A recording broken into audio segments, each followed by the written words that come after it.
دینی لحاظ سے پڑھے لکھے لوگ بھی ہیں, دنیاوی لحاظ سے اچھے ایجوکیٹڈ لوگ بھی ہیں, جن کو شوق ہے ان روحانی ٹوپی ڈراموں سے الو بننے کا, بن رہے ہیں.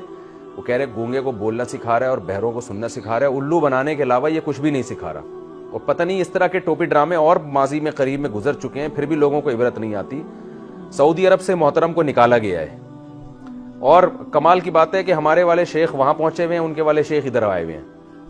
وہ پتہ نہیں کیا ہو رہا ہے. یہ سارے ایک جیسے دھندے ہیں جس پہ میں بول بول کے تھک گیا. میں اس کردستانی کو کہتا ہوں کہ تیرے پاس اگر کچھ روحانیت اور یہ ٹوپی ڈرامے ہیں نا, تو میرا ایک بال سفید کر کے دکھا دے, انشاءاللہ یہ کچھ بھی نہیں کر سکتے, نہ جن کے ذریعے, نہ چڑیل کے ذریعے, نہ بھوت کے ذریعے, نہ یہ اپنے دم درود کے ذریعے. رقیہ کا میں قائل ہوں, رقیہ حدیث سے ثابت ہے. تو رقیہ کا مطلب یہ ہے کہ آپ کسی بھی نیک آدمی سے دم کروا لو, اللہ شفا دے گا. بس یہ جو ڈرامے ہوتے ہیں نا, پروفیشنل طریقے سے آ رہے ہیں اور دورے کر رہے ہیں اور پتہ نہیں لاکھوں لوگوں کو شفا دے کے جا رہے ہیں, یہ آپ کی یہ نظر کے دھوکے ہیں. ان لوگوں نے خود کچھ گونگوں کو بٹھایا ہوا ہوتا ہے جن کو بولنا آتا ہے, ان کو پہلے سے گونگا بنایا ہوا ہوتا ہے, دم کیا وہ بولنے لگا, آپ کہتے ہو واڑے واہ گونگا بول رہا ہے.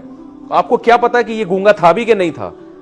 تو یہ ڈرامے بہت ہیں. اور ایک اور بھی تھی سرکار پھونکو والی, اس نے بھی پتہ نہیں کیا کیا ڈرامے لوگوں کو دکھائے, آج کل وہ مارکیٹ سے شارٹ ہو گئے. تو یہ سب ایک ہی جیسے ہوتے ہیں, اس میں نہ کوئی دیوبندی, بریلوی, اہل حدیث, یہ سب اسی قسم کے ہوتے ہیں. تو ان چکروں میں نہ پڑیں, ٹائم ویسٹ نہ کریں, اور اس سے آپ کو کچھ بھی حاصل نہیں ہوگا. تو میں یہ نہیں کہہ رہا کسی پہ تشدد کریں, کسی کو آپ مارے پیٹیں, ایسا ہرگز نہ کریں. ہمارا ملک ان حالات کا متحمل نہیں ہے. لیکن اللہ کا واسطہ آپ ان ڈراموں سے اپنے آپ کو دور رکھیں, یہ کچھ بھی نہیں کر سکتے. تو ٹائم ویسٹ ہوگا آپ کا, اور اس طرح کے ڈرامے کو اور پروموٹ ہونے کا موقع ملے گا. میں ایک دفعہ بیٹھا ہوا وہاں, جو مسقط کے مفتی اعظم تھے, بڑے ملنسار تھے, ان سے ہماری میٹنگ طے تھی, انہوں نے ہمیں ٹائم دیا.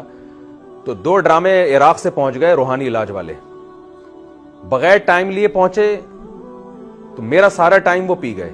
اور مفتی وہاں کے جو مفتی اعظم ان سے کہنے لگے کہ ہم یہاں شرعی علاج کرنا چاہتے ہیں, ہمیں آپ ایک سرٹیفکیٹ دے دیں کہ ہم سنت کے مطابق روحانی علاج کرتے ہیں, تاکہ ہم یہاں ایک اپنا ادارہ کھولیں. وہ انہوں نے نہیں دیا, انہوں نے کہا دفعہ یہاں سے, بھاگو یہاں سے, وہ ٹرخا دیا انہوں نے. تو میرا بھی سارا وقت وہ پی گئے. نہ اخلاق کہ بھائی کسی کو ٹائم دیا ہوا ہے, اور دوسرا اور فری پھوکٹ میں ان کا کھانا بھی کھا کے گئے ہیں. تو وہاں کے مفتی اعظم نے مجھے کہا آپ دعا کرا دیں نا کھانے کے بعد.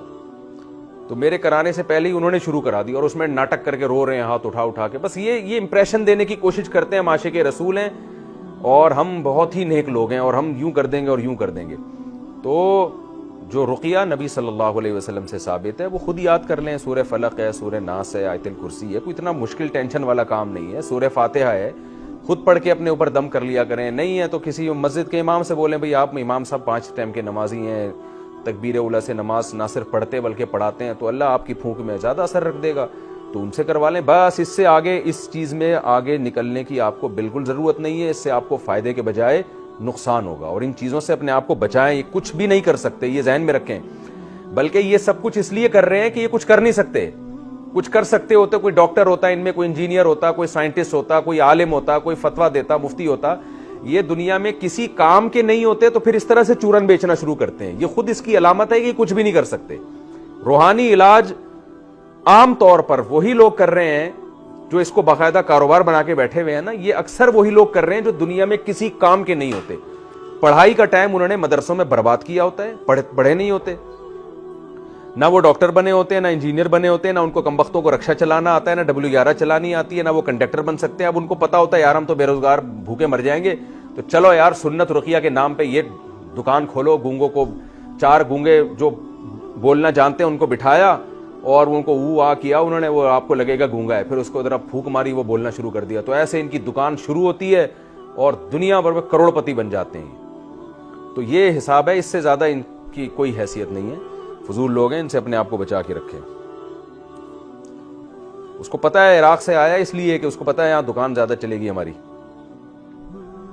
پاکستانی جو ہے نا, سعودی عرب میں حکومت سعودیہ نے بولا نکل یہاں سے پتلی گلی سے. وہاں اچھا عربوں کو بھی ہمارے روحانی ڈرامے باز وہاں جا کے خراب کر رہے ہیں. سعودی عرب میں اس طرح کی چیزوں پہ پابندی ہے, وہاں گورنمنٹ اندر کر دیتی ہے, لیکن وہاں بھی یہاں سے چپکے چپکے روحانی ڈرامے باز جاتے ہیں اور عربوں کو بھی خراب کر رہے ہیں. ایک ڈرامے باز گیا عرب سے, کہا میں تیری فیکٹری چلا دوں گا, پھونکے مار مار کے آیا, پتہ نہیں کیا اس کو کتنا پیسہ ریال لیا وہاں سے اس نے. تو اپنے آپ کو بچاؤ ان چیزوں سے بھائی. ایک آدمی اتنے کانفیڈنس کے ساتھ اگر کسی کی مخالفت کر رہا ہے تو سمجھ لو کچھ کوئی بات ہوگی جو مخالفت کر رہا ہے. تو چھوڑ دیں ان چکروں میں نہیں پڑیں.